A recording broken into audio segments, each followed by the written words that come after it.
And now, the moment you've all been waiting for, the world-famous Paul Preston. Thank you. Well, first of all, I want to say a special thank you to Katie because, where is she? Did she leave? Oh no, there she is. She and her husband. We've been, gosh, I guess, working together for how many years now? A few, yeah.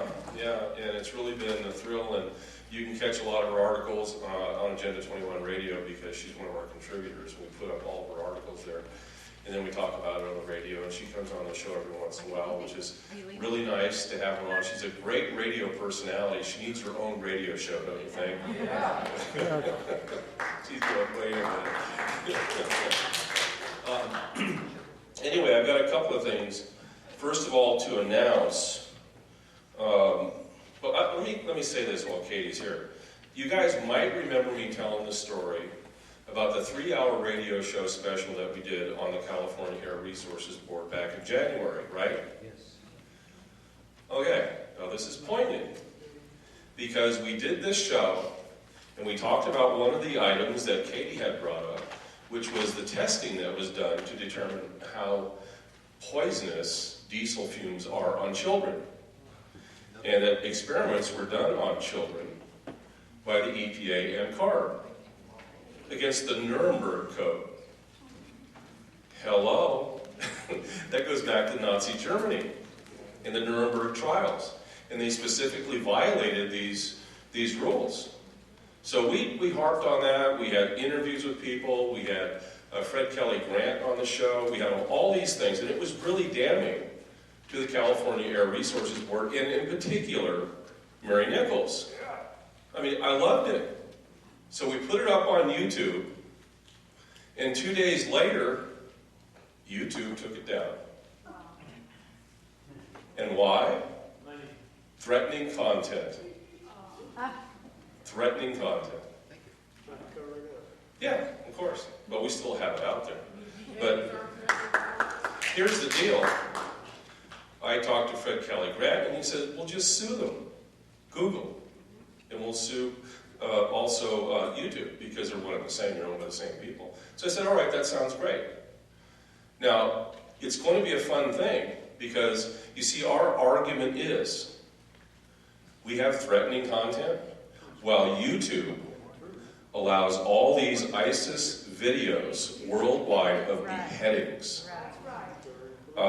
Hello. That's a little bit threatening, don't you think? And they have control over that, by the way. All these ISIS things, all that stuff, YouTube has control of that. They can stop it now and shut down the propaganda arm of ISIS. But are they doing that? No, because Google is complicit in this. I'm making a very serious charge right now, but that's a fact. Right. They're helping terrorism. And that's a sad state. I mean, listen, I've seen all the beheading things. And I'm telling you, that's way more threatening than what we were talking about in terms of accusing Mary Nichols of performing various types of experiments on children, which in and of itself is horrific. You know, I just thought I'd bring that up since we're talking about C.A.R.B. Okay, some other things though. Liberty Tour is July 11th, Nevada City. Write this down. Chris Ann Hall will be there, and she's going to be conducting, it's a Saturday all day, her classes on the Constitution. I suggest everybody be there. Also, Jefferson will be featured. And what's happening with Jefferson is exploding. And it's really exploding in Nevada and El Dorado counties right now as we speak. So both of them are going to be on the same stage at the same time, talking about the Constitution and talking about the growth of Jefferson and what is happening as a constitutional 51st state. It'll be the first time these two are brought together. So we're pretty excited about that. Okay, also Jefferson announcements. We are going to be meeting the 26th, that's next Tuesday.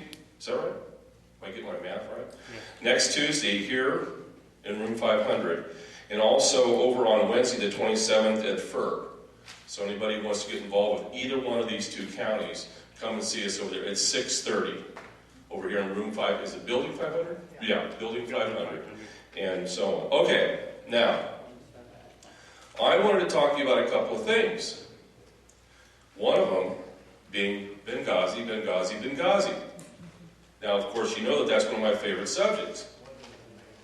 However, you may have found out today, more information came out about Benghazi. Shocking. I'm shocked to see gambling going on here. The reason why I'm laughing, the reports that were coming out by Fox News and others, Chris Street and I were reporting on 2.5 years ago. Hello. And what it is, the big report is this, and this is coming from the government now. So Hillary, hold on to your panties, because guess what? It's going to get a lot warmer for you. Here is the deal. Benghazi, as we have been reporting, was a planned attack. It was planned at least 6 weeks in advance. That is what the government knows. And we reported that about 2 days after Benghazi, because we found that out. So I'm really happy that Fox News finally got around to reporting that. Aren't you? Yeah. Don't you love timing? Anyway, so that's gonna be happening. The next thing, the big step for everybody to get over, and you're seeing disinformation like crazy right now, and that is how ISIS was created. Now, those of you who have been listening to my show, we've been telling you how ISIS has been, how it was created. And it was the result of Benghazi, because Benghazi was really arms shipment out of Libya to Syria, and in particular to Al-Qaeda in Syria, which was developed into ISIS with the help of the CIA. John Brennan. Oops. That's going to come out. And to help people come out and understand that, we're going to be having a special guest this week. His name is Scott Bennett, former colonel in the Army, psychological operations, who was one of the guys in charge of training ISIS. Wow. Don't you hate it when that happens? Don't you hate it when that happens? I mean, really. Now, ISIS is here in this country, as we saw with Pamela Geller and so on. And he's going to have us, have some answers for that. We don't know if he's going to be Wednesday or Thursday. We're still trying to pin him down. He was actually going to be last week, but I'm glad now, with all this other information coming out, you're going to hear that. He's actually one of the guys who was training ISIS. Hello.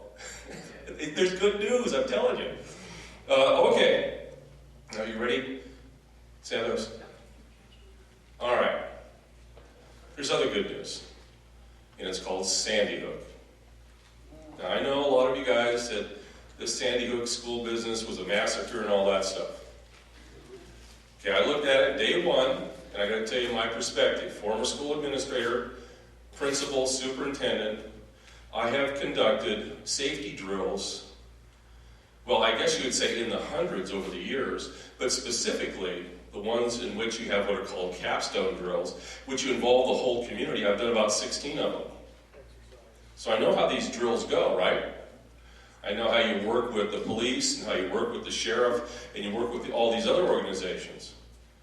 And the first 5 minutes of the video that I saw, I could clearly see it was a hoax.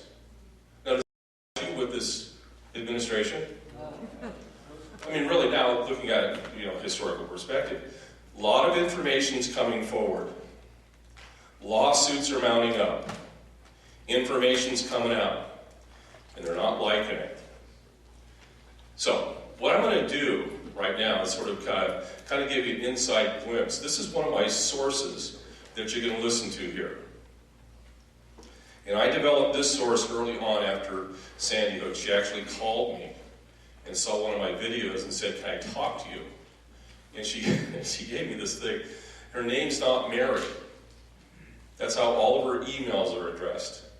And for the first 6 months, all I knew was her name was not Mary. So we'd call and talk on the phone, we'd email and stuff like that. It was finally I said, you know, do you trust me enough so I know who you are? And she kind of laughed, because yeah, I trust you. So she told me her name and all that stuff, so we had some pretty good conversations. Now, this gets into the real estate of Newtown, Connecticut. This shows you how deep we go into this stuff to understand what's happening. Now, you may have heard that the year before Newtown, that 25 new families moved into Newtown, right? And they all closed escrow on their 25 houses on December 25th, 2011. Excuse me, let me scratch my head and think about that for 1 second, because I know many of you, anybody in real estate here? What? Okay. How does that happen, Greg? Maybe the Jewish company. No. What's that? It's a holiday. The recorder's office isn't even open. No. Never. It's a holiday. Recorder's office isn't open. How can you close escrow, right? So, see, are we stupid Americans? When we find out this information, no, seriously, when we find out the information, what do? Go, wait a minute, that's not right. So, my name's not Mary. She thought the same thing. How did that happen? So she happens to be in a profession, I can't tell you details because they will track it down, but she is really somebody who's really on the ball about real estate, nationally and internationally. So some of this is no-brainer stuff. So she started digging, and we started talking. We found out a couple things. There's the Fairfield Mental Institution. Now, have you heard this story? Opened up in 1933. It's in Newtown, Connecticut. Closed down in 1976. In 1976, a man by the name of Harrison J. Bonnell dies. 1977, a man by the name of Barack Hussein Obama gets his Social Security number. 1993, it closes. All in the same little town called Newtown. Don't you think that's a little odd? Wait till you get into some of the real estate stuff, though. Okay, this is just a glimpse. She put this YouTube out the other day, and I'm going to share it with you so you can kind of understand how deep we get into and start asking questions about all the real estate transactions in Newtown. Go ahead, Rick, Wiki. It's still legal in my country to do so. John Reed comes up as connected to this property, he and his wife Patricia. Well, John Reed is the guy who came up as the other name that connects to 36 Yogananda, the home of the Lanzas. And here's another clip showing John Reed connected to 36 Yogananda. And many people have wrote this off as he is a contractor and that's why his name is connected, but I think there's more to it than that. So what I want to show you here is the sales history of 3 Maple Drive, and I have a lot more. And I'll put a link to this from Block Shoppers in the description. My screenshots go a little further back than the link will show you. I have some old screenshots because I've been doing this a while now. Some old screenshots of this address. So if you notice here, this property sells more than once a month sometimes. Like, it's insane. It's totally insane, all the different names. And maybe go big screen and pause if you want to take a good look, because I'm going to go fairly fast, so I'm not going to read out all the names here or anything. But as you can see, it's like sometimes you skip a month or two, but often there's the next day or a few days later, the house sells again. And we're getting into 2014 and more. Like, I included this name at the top to the bottom of the next screenshot so you can see I'm on the same one, or check the link so you know I'm not like making this stuff up. So this goes back as far, my screenshots all take you back to May of 2013, so we don't know who lived there at the time of the incident, which I like that word. Yeah, it's amazing. It's mind-boggling to me how many times that piece of land, it makes me wonder what's going on. Here's a little real estate profile that shows where Maple Drive is, and just up the road here on Buttonball Drive is where Jimmy Green and Kevin Anzalati, the head janitor, lives and still live. Here's a little photo of John Reeve as well. And I'm going to come back to some more strange activity on Maple Street or Maple Drive, but I'm going to veer off on John Reeve for just a moment or two. So this person, this is a White Pages screenshot of David Todd profile, and as you can see, I've circled John Reeve's name comes up. Well, David Todd connects to 20 West Street in Newtown. And, you know, a lot of people see this as misdirection when you go here, but, you know, I'm open-minded and I want to, you know, there's definitely something evil going on in that town, so I'm going to share what I found. 20 West Street no longer exists, by the way, but connects to this Curtis LeBlanc, who connects to the Church of Satan, and you guys can, I'm just going to move on from here. Okay, Wiki. What kind of made me revisit? The Church of Satan, by the way, its address is San Francisco. You know, this is the kind of stuff that, you know, this is the kind of research that's going on behind the Sandy Hook situation, so that people, when they talk about credibility and all the stuff that's being examined behind the events there, and then all the cast of characters, most of the land and most of the facilities that are owned in Newtown appear to be owned by large corporations such as Warren Buffett's corporation and a few other ones. And Rothschilds come up, those names. And also, you know, you just can't, how do you explain that every month the house is selling?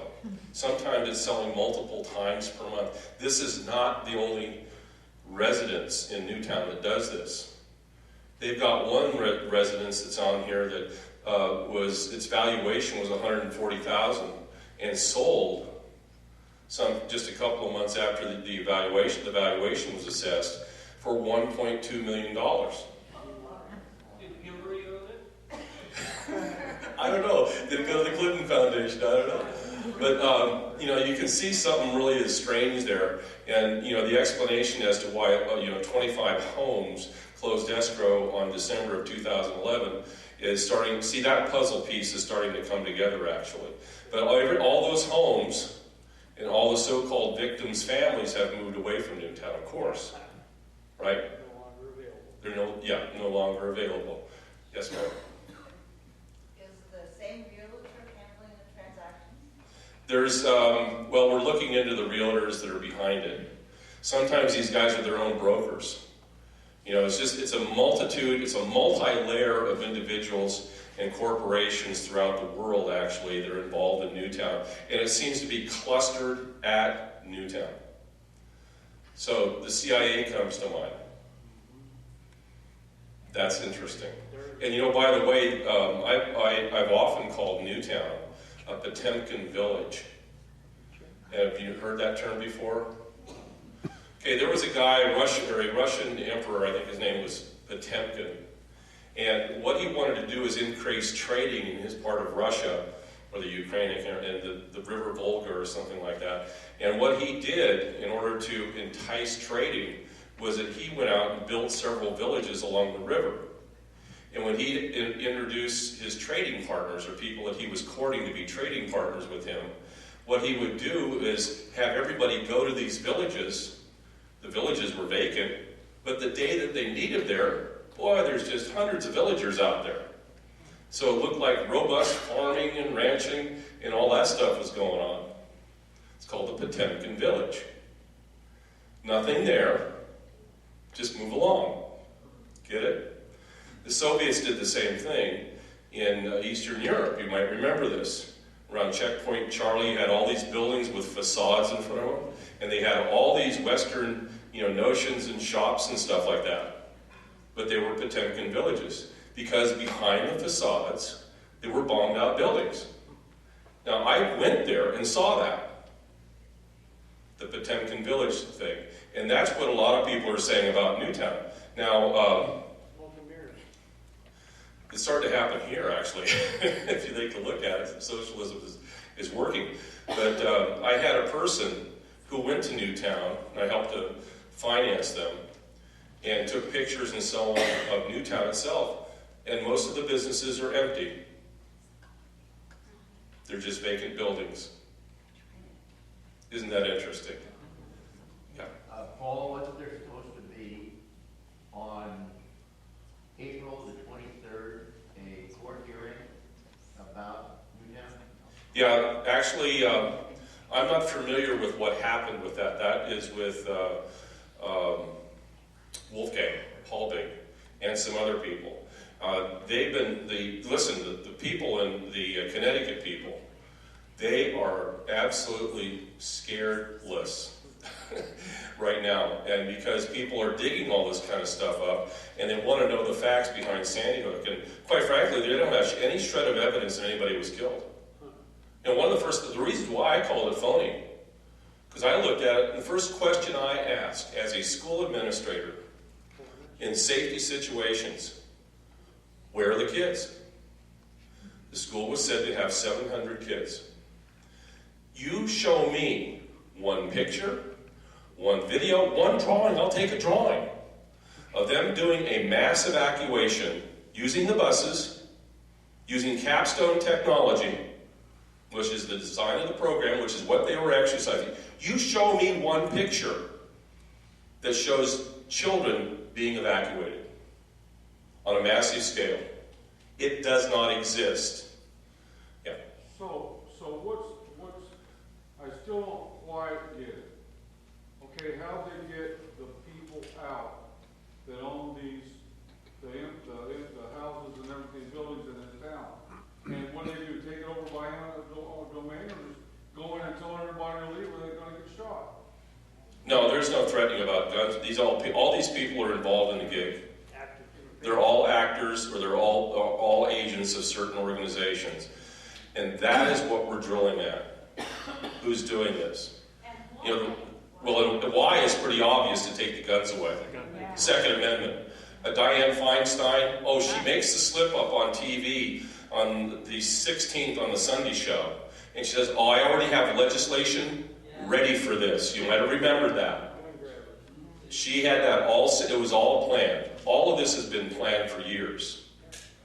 This is what they're trying to do, is get this Second Amendment. See, they want our guns eventually. And just the other day we had the Trans-Pacific issue going on, and the president's going to, hope maybe not, get fast-track authority, which will allow him to incorporate the United Nations into treaties here in America. First thing they're going to do is take away our Second Amendment. Yeah. Isn't there a record of the shooter being buried? No. No. There's no record. So what they do, they kill everybody? No one died. They're actors. They just bought people out? Yeah, they didn't shoot anybody. Nobody died. There was a picture of the shooter being buried. But it didn't happen. Staged. It's all staged. It's just like the guy, what was his name, who came out and was going to talk on the TV, and all of a sudden he had to get in character because he was laughing and joking before he stood out there. What was his name? Bill Clinton. No, not Bill Clinton. Oh, so-called one of the victims, Robbie, whatever. He was a complete phony. See, one of the things I learned when I used to do these drills is I could rent crisis actors. And by the thousands, I could rent them. And they'd come out, they'd be all ready to go, they'd know what to do, you'd train them up a little bit, say, okay, listen, we're going to have an earthquake drill in down halls 5, 6, and 7. We want to have 30 people acting like they're dead at the time the bell rings and all the kids are exiting the building. What are the kids are supposed to see what I'm saying? This is stuff that's completely staged. What are they doing right now in the Jade Helm drills? Using crisis actors to be arrested and taken away to FEMA camps. So it's all propaganda. Oh yeah, they want your guns. This is how serious this is. This is what this guy has come to. And they think we're just stupid people that they have no respect for Americans and the fact that we can figure this stuff out. You know what I don't understand is this, ladies and gentlemen. You know, we all seem to be pretty square thinkers here. Okay? A guy like John McCain, that was a POW, okay,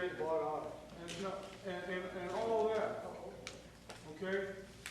Why aren't these people absolutely standing up and stomping on the daggum desk and saying, you guys aren't going to do this to my country? That's right. They're all bought on and compromised. That's the sad fact. And listen, I'm with you. I had to say, I wrestled for weeks, months with this whole thing. I'd get on the air and talk about these guys and go, why? Why? And that's the answer. I mean, every person I've talked to in the Capitol has told me that. Every one of my high-end sources, and I talk to people that are in the White House. I don't talk to them directly, but their people talk to my people who talk to me. They're all compromised in some way, and they're trying hard on people like Trey Gowdy. You know what's about to happen? Yeah, they do. The screen. Oh, yeah. That's when they're walking around in a circle. Yeah.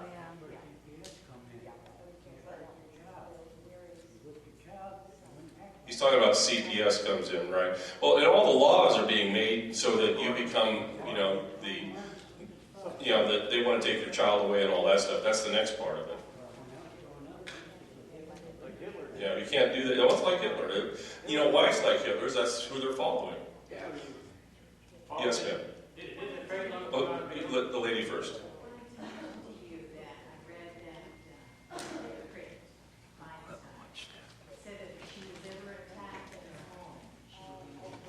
Oh, sure, she's got a gun license. Yes, sir. Didn't train load that stuff from my field? Because I heard reports of it going to Federal Canyon. Train load of what? Military vehicles going to Jade Helm. Well, they're moving we went through this last week, and any sergeants here? I'll ask the question about Jade Helm. What's happening with a lot of things with Jade Helm currently is that a lot of the military equipment is being hustled around the nation on rails with no destination. We have some people inside that are helping us out. But they're going to learn from Jade Helm what's supposed to happen. And right now it's not good for them with Jade Helm, in my opinion. They're determining whether or not they're going to pull it and make it live or not. The problem that they have is that we're finding out, and this is what I really want to incorporate with everybody. We are working. We are getting the information out, and they hate it. They can't control the internet. They can't control conservative radio, and they hate it. Every day I get on the radio, they hate it, and I love it. I'm sorry. There's been days when I've been so, for whatever reason, sick, and I'm just saying, you know what? It's going to come noontime, and you will rally. And I rally. And I'm so happy for 3 hours, it's not even funny, because they are hating it. I talk about stopping totalitarianism one community at a time. Do you get why I talk about it now? You heard Katie here. It's one community at a time, and you are the community. You have to empower yourselves to get the information out to other people, no matter how foolish you look. Look how foolish I look, right? Come on, give me a break. But I know I'm not foolish. Why? 2.5 years ago, we were talking about this plan that just came out today. Now, I ask you, Bill O'Reilly, how foolish am I today? And how big of a fool are you in Fox News?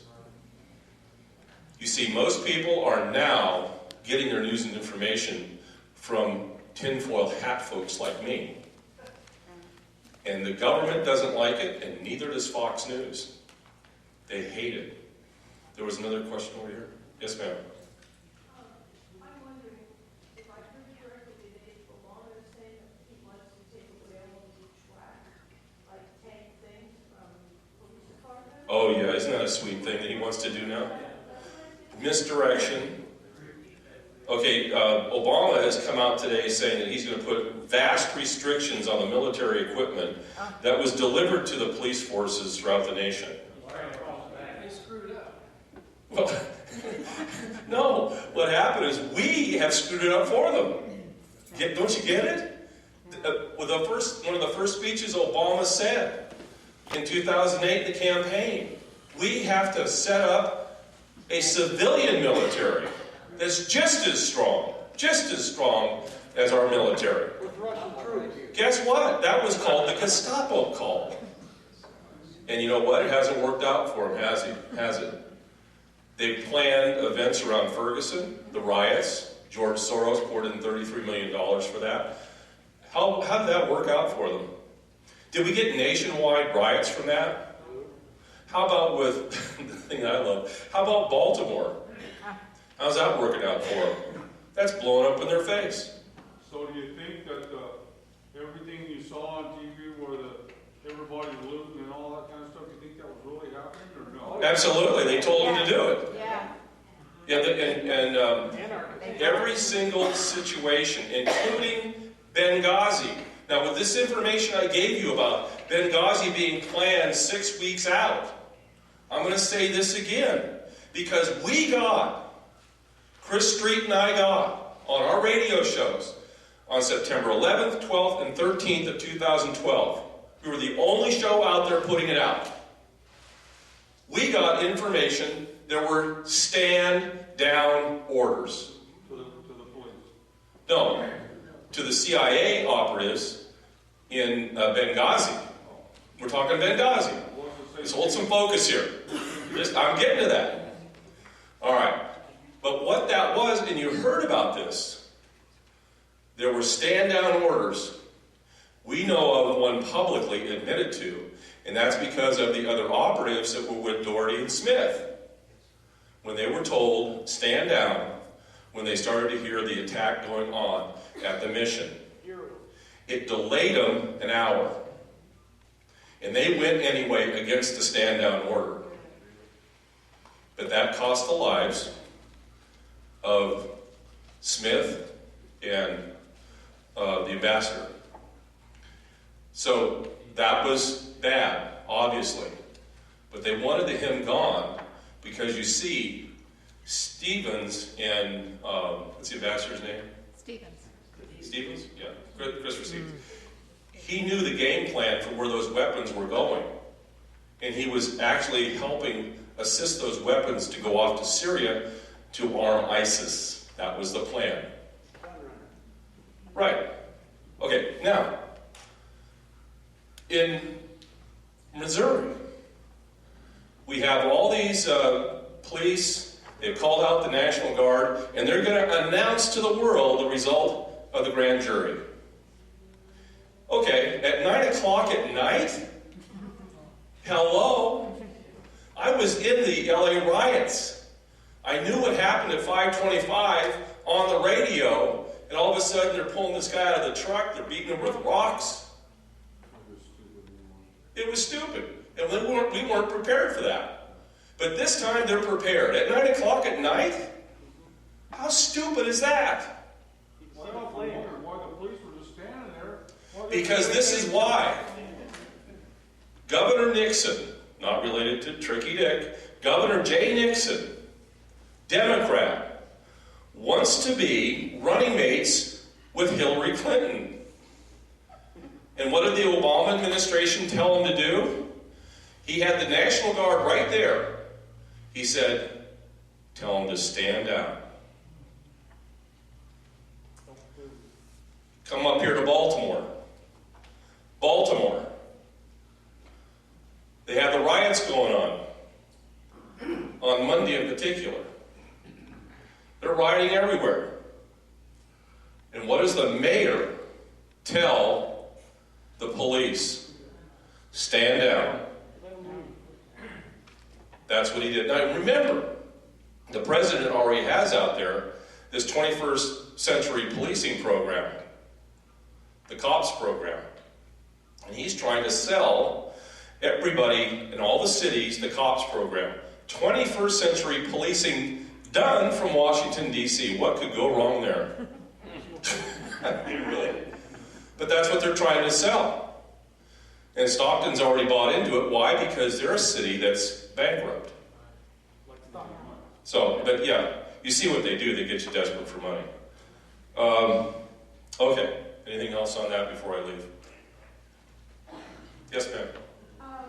Leland Yee was arrested or indicted a few years ago on some sort of gun running stuff. Correct.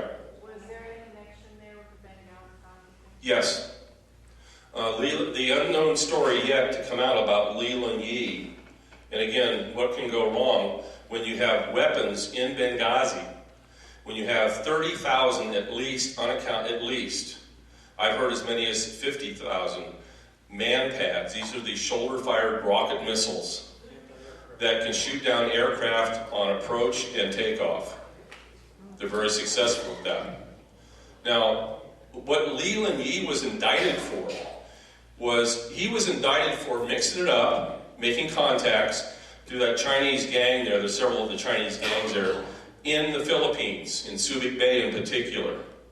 And he was meeting with those representatives to set up arms shipments to the United States of America. Those arms included cannons, howitzers. They included lots of man-pads, a lot of shoulder-fired missiles, small arms, and things like that. We're talking tons of it, all destined to go to New Jersey, Newark, the port of Newark, then be shipped to California.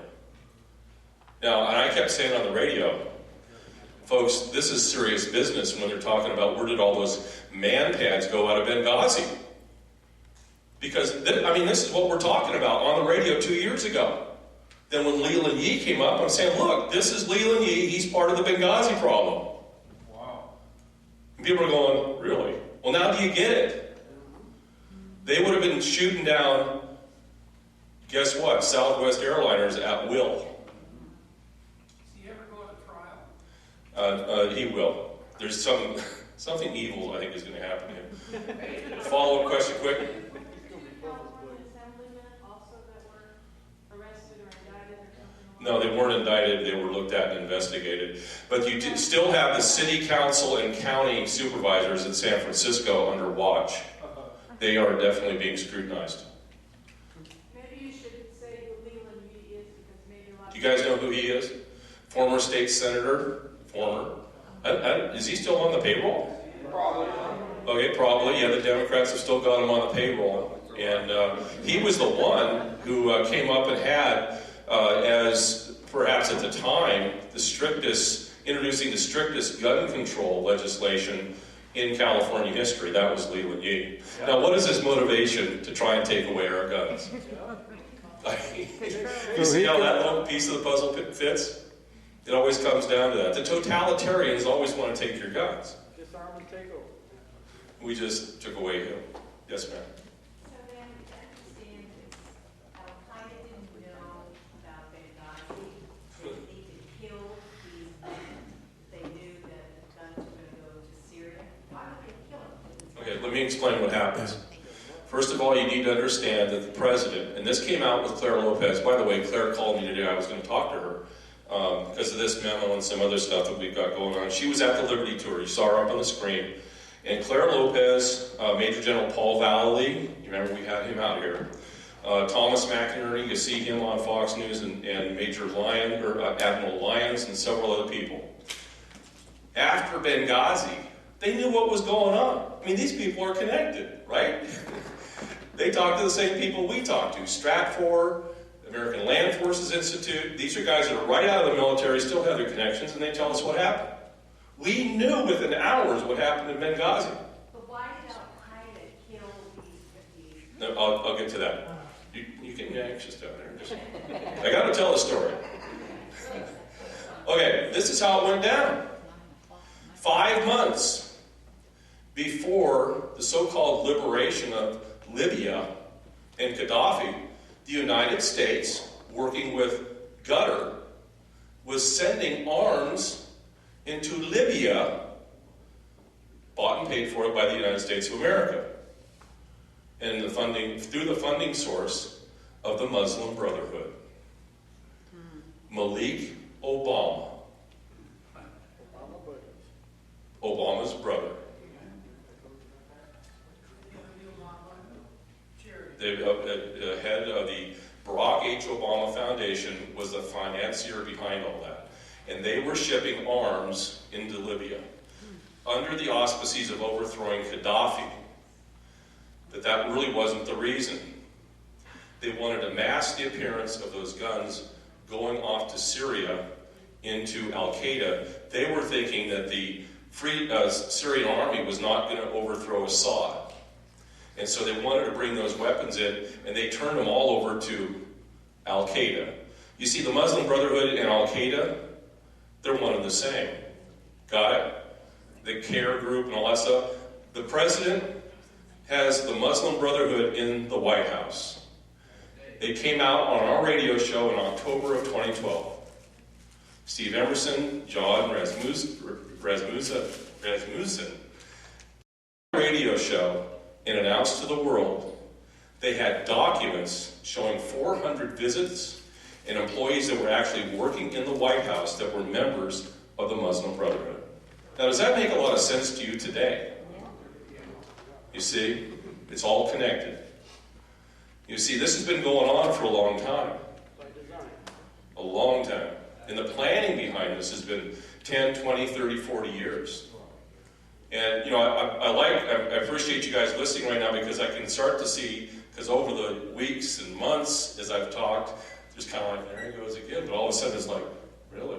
It's starting to make more sense. It's a learning process, so I understand that. This is hard to grasp that our country is doing this. But get back to Claire Lopez. They formed a citizen commission on Benghazi because nobody else was, right? No one wanted to form a commission to talk about Hillary Clinton.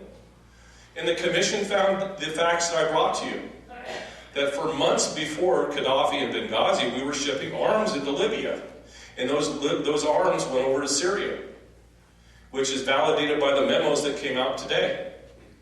And we've been talking about this for years. We knew that the arms shipments, and of course there's still some questions about Ambassador Stevens that we have. I don't want to discuss them right now. And there's still some information that's going to come out. And I'm kind of hoping certain things do come out sooner than later. But eventually it'll all come out. And Hillary Clinton is really going to have her panties in a bunch. And Trey Gowdy's really going to be happy to have her up and testify again. What's that? Oh, no, it's clear why they did. It wasn't on, listen, it wasn't on Al-Qaeda's orders. It was on the president's. It was on Hillary Clinton's orders. He knew too much. He knew too much. It's obvious. He knew too much. Right. I mean, he knew everything. I mean, how would you like to have had the ambassador reveal all this stuff in 2012? Well, and that's true, but they could not trust him for whatever reason. What's that? Depends upon the day. 14:10 a.m. I'm on right now, and you can listen to that as you go home. 14:10 a.m. And then it's 15:60 a.m. from 12 to 3. You can pick it up here locally during the day, the middle of the day. And then you go to the website, and we're on 24/7 there. We have 4 internet distributors, so we're on all throughout the country and the world. And so there's about, then we have, it's a total of 37 radio stations and internet providers that we have out there, and we have another one that's supposed to come on board pretty soon. You can pick me. You can actually pick me up on. The best way is the web. Agenda21radio.com. Agenda21radio.com. That's the best way. The interesting thing is, you may have noticed this if you live in California, the Central Valley, but about 5 years ago they started shutting down conservative radio in the Central Valley. Did you notice that? Yeah, they took Rush Limbaugh off and all that stuff out of Fresno. Right. That's all part of the plan. They won't let me get any past Sacramento. Yes, sir. Quick. I have one for you that Jade Helm. There was an area in Texas and the whole thing sort of unraveled.